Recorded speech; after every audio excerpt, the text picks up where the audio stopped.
కాలంలో ఉత్తర దక్షిణ అనే తేడా లేకుండా దేశంలోని అన్ని ప్రాంతాల్లో పెద్ద సంఖ్యలో ఆలయాలను నిర్మిస్తున్నారు. అయోధ్యలో నిర్మించిన రామాలయంతో మరోసారి ప్రపంచవ్యాప్తంగా భారత్ పేరు తెరపైకి వచ్చింది. మన దేశం వెలుపల కూడా హిందూ దేవాలయాలను నిర్మిస్తున్నారు.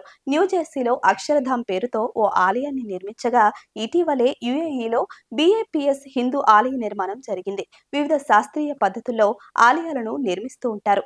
దక్షిణాది ఆలయాలకు ఉత్తరాదిన నిర్మించే ఆలయాలకు చాలా వ్యత్యాసం ఉంటుంది. ఆ తేడా ఏంటి? ఒకే దేశంలో ఆర్కిటెక్చర్ పరంగా ఎందుకు భిన్నంగా ఉంటుంది? ఇప్పుడు తెలుసుకుందాం. దేహమే దేవాలయం అంటారు. అంటే అర్థం మనిషి దేహంలోనే పరమాత్మ ఉంటారు. ఆ పరంధాముడు కొలువై ఉన్నదే ఆలయం. అది దేహం కావచ్చు లేదా ఆలయం కావచ్చు. అందుకే దేహాన్ని ప్రతిబింబించేలా ఆలయాలు నిర్మిస్తుంటారు. ఆలయాలను 3 భాగాలుగా విభజించి చూడాలి. అందులో మొదటిది గోపురం. ఆలయ ప్రవేశ ద్వారమైన గోపురాన్ని మానవుని పాదాలుగా చెబుతుంటారు. ఇక రెండోది ధ్వజస్తంభం. దీనిని మనిషి నడుము భాగంగా చెబుతారు. ఇక మూడోది గర్భాలయం. దీనినే మనిషి శిరోభాగంగా ఆగమ శాస్త్రాలు, హిందూ పురాణాలు చెబుతున్నాయి. ఏ ఆలయం తీసుకున్నా ఈ 3 భాగాలే ప్రధానమైనవి, అత్యంత పూజనీయమైనవి. దేశంలోని ఆలయాలను ప్రధానంగా 3 పద్ధతుల్లో నిర్మిస్తారు. అందులో ఒకటి నాగరి శైలి, రెండోది ద్రావిడ శైలి, మూడోది వేసర శైలి. ఉత్తర భారతదేశంలోని ఆలయాలను ఎక్కువగా నాగరి శైలిలో నిర్మిస్తుంటారు. ఇటీవల నిర్మించిన అయోధ్య రామాలయం ఈ శైలిలోనే నిర్మించారు. నగరం అనే పదం నుంచి పుట్టిందే నాగరి శైలి. ఆలయం నలుచదరంగా ఉండి ప్రధాన గోపురం లాగానే పలు రకాలైన గోపురాలు ఉంటాయి. సోమనాథ్, ద్వారక, అయోధ్య రామాలయం ఈ కోవకు చెందినవే. హిమాలయాల నుంచి వింధ్య పర్వతాల మధ్య ప్రాంతాలు ఈ నాగరి శైలిని అనుసరించి ఆలయాలు నిర్మిస్తారు. గుప్తుల కాలంలో నాగరి నిర్మాణ శైలి ప్రాచుర్యంలోకి వచ్చినట్టు చరిత్రకారులు చెబుతున్నారు.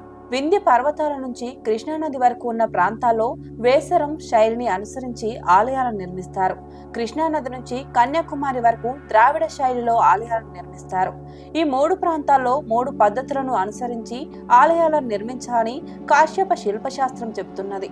అయోధ్యలో నిర్మిస్తున్న ఆలయం నాగరి శైలినే అయినప్పటికీ ఇందులో కొంత భేదం ఉంది. నాగరి పద్ధతిలో నలుచదరంగా ఉన్నప్పటికీ ఆలయం పైభాగంలో శిఖరం వంటి నిర్మాణాలు అనేకం ఉన్నాయి.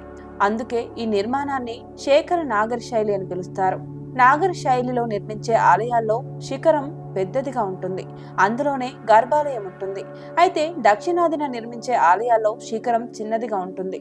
ఉత్తరాదిన నిర్మించే నాగరి శైలిలోనూ పలు ఉపశైలులున్నాయి. ఇందులో ముఖ్యమైనవి రేఖానగరి, కదంబర నగరి, శేఖరి నగరి. అయోధ్య ఆలయం ఈ శేఖరి నగరి పద్ధతిలోనే నిర్మితమవుతున్నది. దక్షిణాదిలోనూ కొన్ని ఆలయాలను నాగరి శైలిలో నిర్మించినట్టు చరిత్రకారులు చెబుతున్నారు. శ్రీశైలం ఆలయాన్ని కాదంబరం నగరి శైలిలో నిర్మించగా, ఆలంపూర్ ఆలయాన్ని రేఖానగరి పద్ధతిలో నిర్మించారు. అదేవిధంగా ఆలయ నిర్మాణం పూర్తిగా నక్షత్ర ఆకారంలో ఉంటే దాన్ని భూమిజ నగరి పద్ధతి అని పిలుస్తారు. దక్షిణాదిన మనకు కనిపించే ప్రముఖ ఆలయాలన్నీ కూడా ద్రావిడ శైలిలోనే నిర్మించారు. పల్లవుల కాలంలో ద్రావిడ శైలి పరిడవిల్లింది. ద్రావిడ శైలిలో నిర్మించిన ఆలయాల్లో ప్రముఖమైనది తిరుమల ఆలయం. దక్షిణాది రాష్ట్రాలైన తమిళనాడు, కేరళ, కర్ణాటక, ఆంధ్రప్రదేశ్, తెలంగాణలో ద్రావిడ శైలిలో నిర్మించిన ఆలయాలు కనిపిస్తాయి. వేదకాలం, మలివేదకాలం తర్వాత విదేశీయుల దండయాత్రలు జరిగాయి. ఆ సమయంలోనే దేశంలో భక్తి ఉద్యమం మొదలైంది. హిందువులంతా ఏకమయ్యేందుకు ఈ ఉద్యమం ఎంతగానో ఉపయోగపడింది. ఈ సమయంలో ఆలయాల్లో విగ్రహారాధన పెరిగింది. ఆలయ ప్రాంగణాల్లో కళ్యాణోత్సవ మండపాలు, పోటు మండపాలు అదనపు హంగులుగా చేరాయి.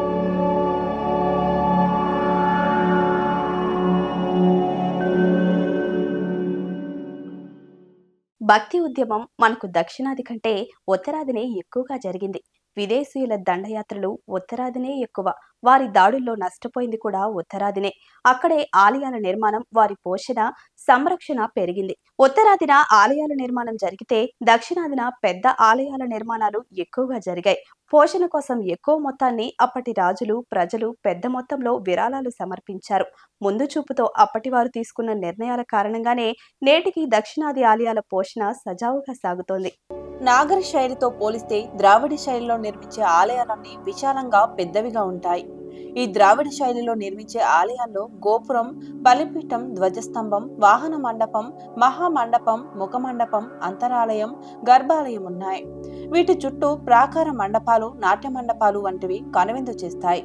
అయితే నాగర శైలిలో గర్భగుడి పైభాగాన్ని శిఖరం అంటే, ద్రావిడ శైలిలో గర్భాలయంపై భాగాన్ని విమాన గోపురం అని పిలుస్తారు. అయితే మనకు వేసరం శైలిలో నిర్మించే దేవాలయాల సంఖ్య చాలా తక్కువ. ఎక్కువగా కనిపించేవి నాగరి, ద్రావిడ శైలివే. ఈ రెండు పద్ధతుల్లో ప్రధానంగా కనిపించే తేడాలు గోపురాలే. నాగరి శైలిలో ప్రధాన ప్రవేశ ద్వారం వద్ద తోరణాలు ఉంటే, ద్రావిడ శైలి దగ్గరికి వచ్చేసరికి ప్రధాన ద్వారం వద్ద గోపురాలుంటాయి. ఈ గోపురాలను 3 నుంచి 13 అంతస్తుల వరకు నిర్మిస్తారు. ఈ గోపురాలపై కలశాలను ఏర్పాటు చేస్తారు.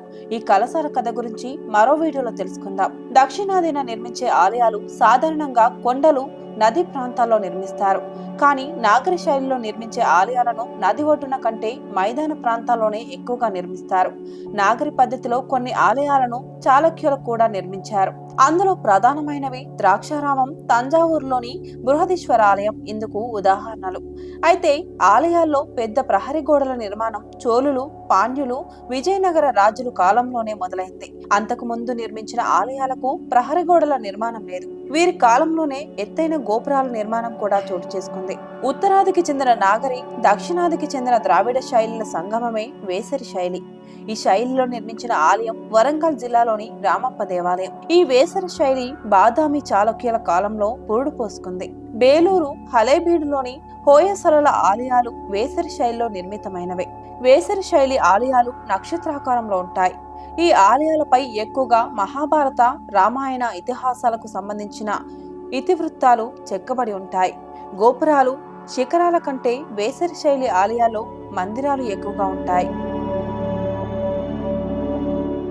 ఆలయాలను ఏ శైలిలో నిర్మించినా వాటి ఆశయం మాత్రం ఒక్కటే: ఆధ్యాత్మికతను పెంపొందించడమే ఆలయాల లక్ష్యం.